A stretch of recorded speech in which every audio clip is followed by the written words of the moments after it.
बिस्मिल्लाहिर्रहमानिर्रहीम। अस्सलामुअलैकुम दोस्तों, नई वीडियो में खुशामदीद। दोस्तों, अमेरिका के सदारती इंतखाबात में दुनिया फतह को देखने की मुंतजिर, लेकिन चंद रियासतों की वजह से नताइज ताखीर का शिकार हैं। लेकिन दोस्तों, यहाँ पे आपको ये भी बताते चलें कि अमेरिकी अदालत ने देर से आने वाले बैलेट्स को अलग करने का हुक्म दे दिया है। और दोस्तों, इसके साथ ही इस वीडियो में हम बात करेंगे अमेरिकी सेनेट के इंतखाबात के हतमी नताज के लिए जनवरी तक इंतजार करना पड़ सकता है। ऐसा किस सूरत में होगा और क्यों होगा, वीडियो की तफसील में जाने से पहले आप देख रहे हैं हकीकत की दुनिया डॉक्टर अली के साथ। हमारा चैनल सब्सक्राइब करके घंटी के निशान को दबाना मत भूलिएगा। इस वीडियो को ज्यादा से ज्यादा फेसबुक, व्हाट्सएप और सोशल मीडिया पर शेयर जरूर करें। शेयर और लाइक करने के साथ साथ कमेंट बॉक्स में पाक फौज जिंदाबाद, पाकिस्तान पाइंदाबाद और पाकिस्तान के गुमनाम हीरोज को सलाम का नारा कमेंट जरूर कीजिएगा।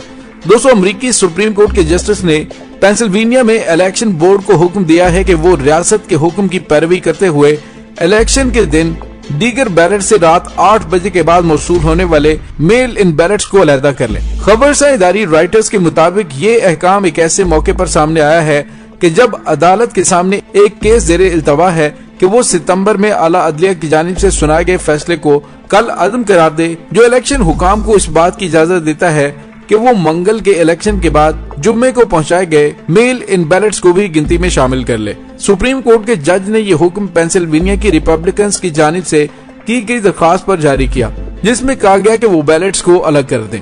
दोस्तों, वाज़ेह है कि अमरीकी सदारती इंतखाबात में डेमोक्रेट्स के उम्मीदवार जो बाइडन फतह के नजदीक पहुंच चुके हैं और उन्हें ज्यादा इलेक्टोरल वोट हासिल हैं। उन्होंने सदर ट्रंप के खिलाफ बर्तरी मजीद मुस्तहकम कर ली है और सुप्रीम कोर्ट इससे कबल 2 मरतबा रिपब्लिकन्स की दरखास्त को मुस्तरद कर चुका है, जहां अक्टूबर में ज़ेरी अदालत का फैसला मुस्तरद करने की सदा मुस्तरद कर दी गई थी, जबकि बाद इसी दरखास्त की जज समाअत की अपील मुस्तरद की गई थी।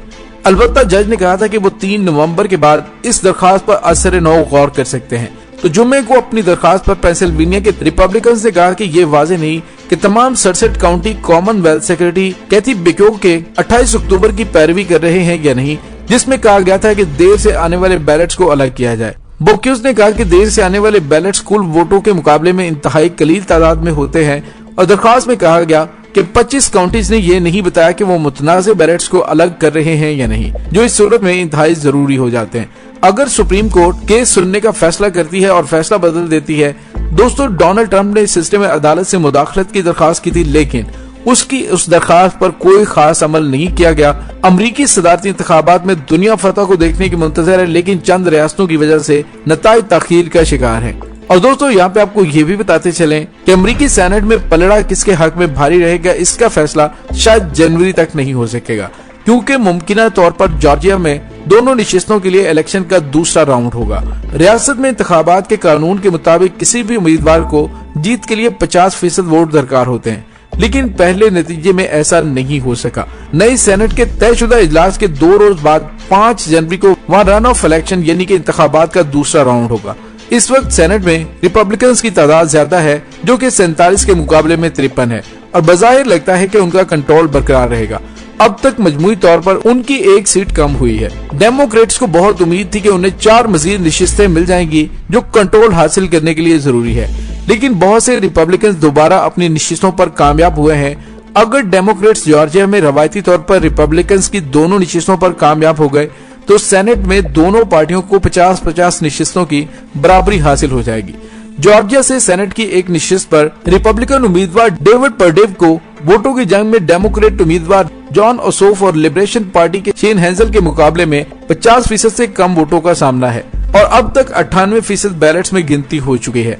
परडेव की मुहिम के मैनेजर बेनफ्रे का कहना है कि तमाम वोटों की गिनती होने पर अगर मजीद वक्त दरकार हुआ तो हम तैयार हैं और हम जीत जाएंगे। लेकिन ओसोफ की टीम की पेशगोई है कि जब दोबारा इंतखाबात करवाया जाएगा, जो जनवरी में मुनक्कद होगा, तो जॉर्जिया के लोग सेनेट में जॉन को भेजेंगे और वो भी प्रोडीव से 2% पॉइंट पीछे हैं।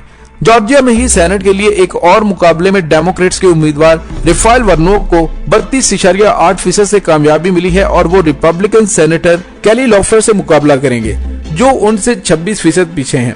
मिस लॉफलर की तैनाती गुज़िश्ता वर्ष उनके पेशरो रिटायरमेंट के बाद खाली निशेष को पुर करने के लिए हुई थी। दोस्तों, डेमोक्रेट्स को एरिजोना में भी कामयाबी मिली है, जहां साबिक खलाबाज मार्क केली ने गुज़िश्ता बार यहां कामयाबी हासिल करने वाले रिपब्लिकन उम्मीदवार साबिक फाइटर पायलट मार्था मैक्सिली को शिकस्त दी है। लेकिन इस जीत का हिसाब उस वक्त बराबर हो गया जब एलाबामा के डेमोक्रेट सेनेटर डिक जॉन्स को रिपब्लिकन उम्मीदवार टॉमी ब्रोल के हाथों शिकस्त का सामना करना पड़ा। मेन की रियासत में इत्तेदाल पसंद रिपब्लिकन सुसन कॉलिंस को डेमोक्रेट उम्मीदवार सारा गिडियन से सख्त मुकाबले का सामना रहा, लेकिन वो फतह हासिल करने में कामयाब रही।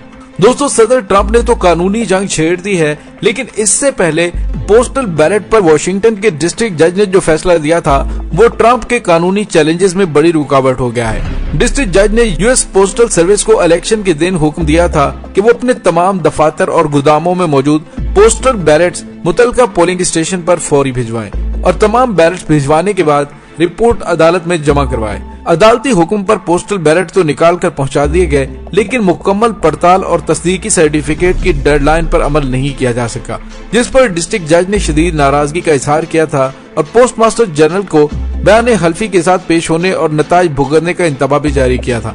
दोस्तों, अगर सदर ट्रंप बैलेट के खिलाफ महीनों से मुहिम चला रहे थे तो डेमोक्रेट पार्टी भी खामोश नहीं बैठी थी और उस वक्त से ही शोर मचाना शुरू कर दिया था जब ट्रंप को 2016 के इंतखाबात में $12 लाख चंदा देने वाले की पोस्ट मास्टर जनरल के ओहदे पर तकर्री हुई थी।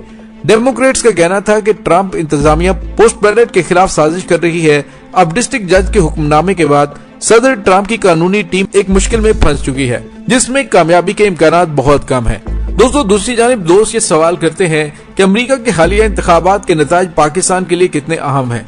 तो हमें इससे लेना देना नहीं है, हमें अफगानिस्तान में अमन के नताइज देने हैं ताकि अमरीकी अफवाह यहाँ से सुरखरू लौटें। एक तरफ चीन की कुर्बत और दूसरी तरफ इंडिया का पाकिस्तान से अनाज, ईरान सऊदी अरब का झगड़ा और सबसे अहम पाकिस्तान के जरिए दुनिया के लिए दरवाजे खोलती राहदारी और उससे बढ़कर अमेरिका के खिते में मुफादात हमें आने वाले दिनों में इसी तनाजुर में लिया जाएगा। वही होगा जो हमेशा से होता आया है, यानी डू मोर के मुतालबे जो बाइडेन आई या ट्रंप, इससे पाकिस्तान को फर्क नहीं पड़ेगा। दोस्तों, पूरी दुनिया की नजरें इस वक्त अमरीकी इलेक्शंस पर हैं और बेसब्री से इंतजार किया जा रहा है कि आने वाला अमरीकी सदर कौन होगा, क्योंकि अमरीकी सदर तब्दील होने से पूरी दुनिया के ममालिक पर असरात पड़ेंगे। दोस्तों, इसके साथ ही डॉक्टर अली को इजाजत दीजिए। इंशाल्लाह बहुत जल्द मिलते हैं एक नई वीडियो में। तब तक के लिए अपना बहुत सारा ख्याल रखिएगा। पाक फौज जिंदाबाद, पाकिस्तान पाइंदाबाद, पाकिस्तान के गुमनाम हीरोज को सलाम। अल्लाह वारिस।